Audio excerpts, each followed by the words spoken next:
Olá, tudo bem? Estamos de volta para falar sobre a calculadora Calc, ROC no caso, que está seguindo dentro do livro do Unix Program Environment. A gente está indo para a parte 6 do livro, ROC 6 na verdade, né? Que tem como objetivo final fazer com que a calculadora suporte funções e procedimentos e imprimir strings, ler arquivo como uma linguagem de programação de verdade. Então a gente está indo para essa parte aqui. Puff. E eu implementei apenas uma parte do Rock 6, que é a de imprimir strings, porque também já é um pouco mais complicado de commits, que eu também tive que fazer algumas melhorias. E no próximo vídeo eu espero terminar, que a gente vai falar sobre as funções e procedimentos.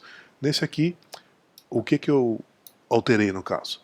Deixa eu tentar só mostrar como funcionalidades dentro do terminal aqui. Vou aumentar um pouquinho mais o tamanho do terminal. Então compilei, né? O principal de tudo é que agora eu posso fazer print, entre aspas, e mandar uma mensagem em string. Olá mundo. E barra N. E ele aceita como se fosse do C, então imprime Olá mundo. Se eu fizer agora expressões, por exemplo, 1 sobre 2, 1 sobre 3, vírgula, 1 sobre 4, 1 sobre 5, ele vai imprimir cada uma das expressões, no caso, né, separados por espaço. Então mudou, antigamente estava imprimindo a expressão e dando um Enter. Agora não faz mais isso, ele imprime com, no caso, espaço. Se eu quiser fazer da maneira mais bonitinha aqui, eu posso de repente imprimir os valores e dar vamos assim, com calma, 2, 1/3, 1/4, 1/5, vírgula, e botar um barrinho no final, ele vai imprimir normalmente como se fosse uma linha, certo? Outra funcionalidade importante é que agora a calculadora lê do arquivo, não é da entrada padrão apenas. Eu posso então ter um arquivo, digamos o fibo.txt, que imprime os 10 primeiros números de Fibonacci da série, né? E eu tenho esse programa, que agora é um programa, né, no arquivo texto, e eu faço então calc como parâmetro o nome do arquivo, ele vai interpretar. O print não está na mesma linha porque não tem nenhum barra aí. Então essa foi uma grande funcionalidade da calculadora.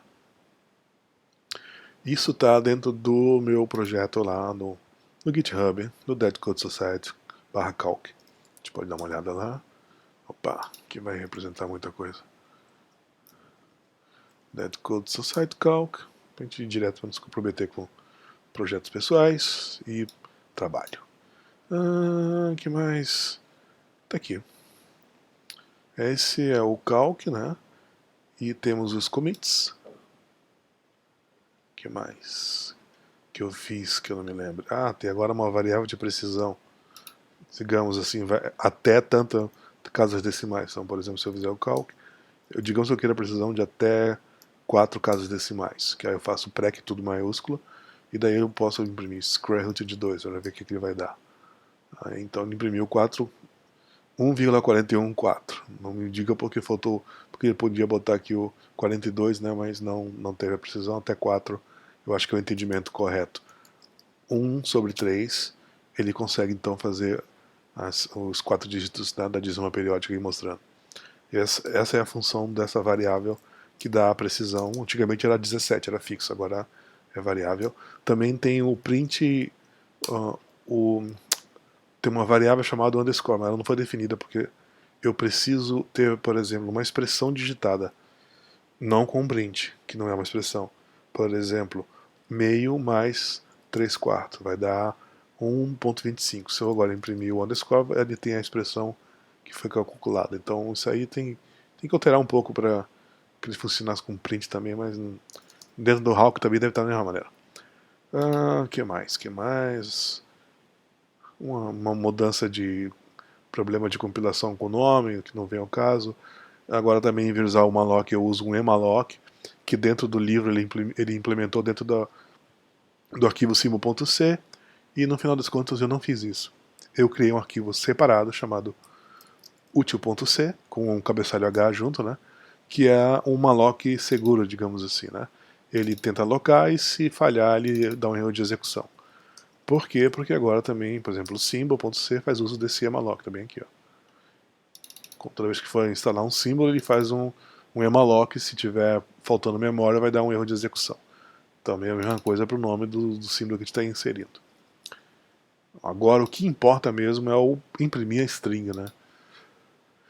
Como é que isso é implementado?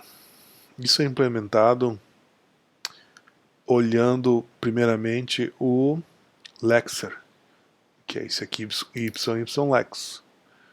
Dentro do lexer, se a gente também for olhar o calc.y, que é onde está o lexer, né? A gente pode olhar o lexer por inteiro. Ele vai lendo caractere por caractere e transforma em tokens. E o string está nessa parte aqui que eu já estou mostrando. Esse todo aqui é o string, e que está nesse commit aqui no caso. O que ele faz? Ele vê se começa com aspas duplas no caso, né, que eles chamam de quoted string, e tem um buffer de 100 caracteres, então o limite é até 100 caracteres, na verdade 99, porque tem que guardar do seu /0, né? E vai lendo os caracteres. E se não for o enter ou o final de arquivo, ele vai lendo, porque se acontecer de ser um /enter ou um end of file, que é o fim do arquivo, ele vai dar um erro de execução dizendo que está faltando, fechar as aspas.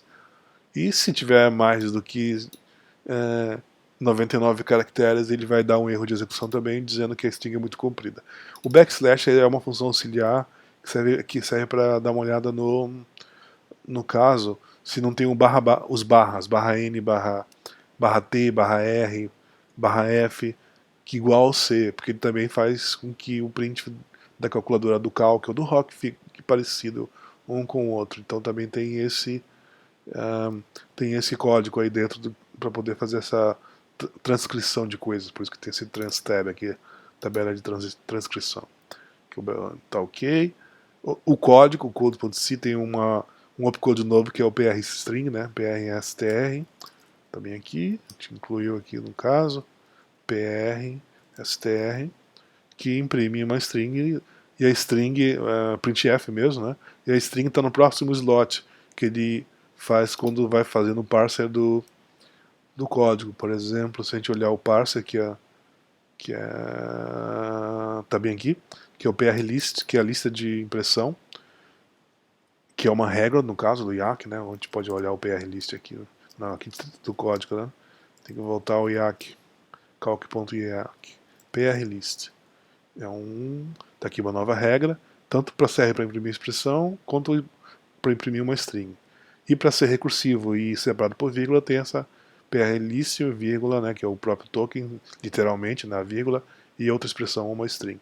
No caso da expressão, ele põe o prx para o opcode, no caso da string, ele tem que botar dois slots. O primeiro é o próprio opcode, que é o prstr, e o segundo seria a string, o ponteiro para a string, digamos assim, né, que está bem aqui, por isso que ele é o terceiro parâmetro, né, $3, $1, $2, $3, lembrando sempre essa história.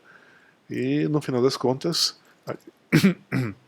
desculpe, dentro do code.c, a gente tem o prstring, que simplesmente pega o próximo slot, né, e imprime, que é o ponteiro, e assim ele consegue fazer a impressão. E basicamente a gente fecha aqui a versão do rock preliminar, estamos chegando lá no rock 6. Falta apenas o mais difícil, né, que é ter funções e procedimentos.